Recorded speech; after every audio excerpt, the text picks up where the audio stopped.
questions and comments. Question commentaire. The honourable member from Leeds, Grenville, Thousand Islands and Rideau Lakes. Thank you.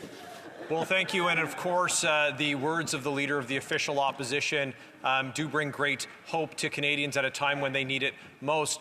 This government had committed, this Liberal Prime Minister committed to a $40 billion, a massive $40 billion deficit as the guardrail. Now, of course, that's an irresponsible number at $40 billion, but that's what their promise was.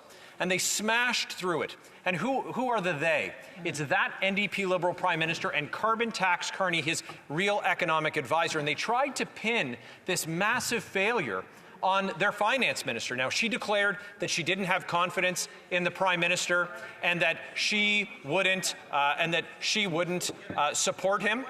So my question to the Leader of the Official Opposition, and I know that he'll have some very insightful wisdom for Canadians, is what can Canadians look forward to that a common-sense Conservative government would do to restore fiscal sanity and clean up this $62 billion mess that Prime Minister has created?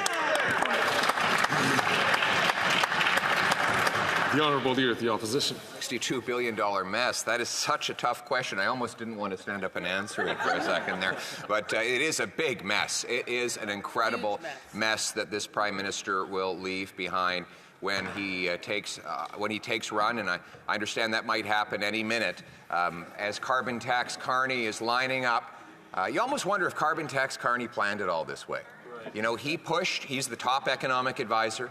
He pushed all of these extra spending measures on the finance minister, and then she objected to the crazy $62 billion deficit. She's out now. The Prime Minister might soon be out. And who will walk up?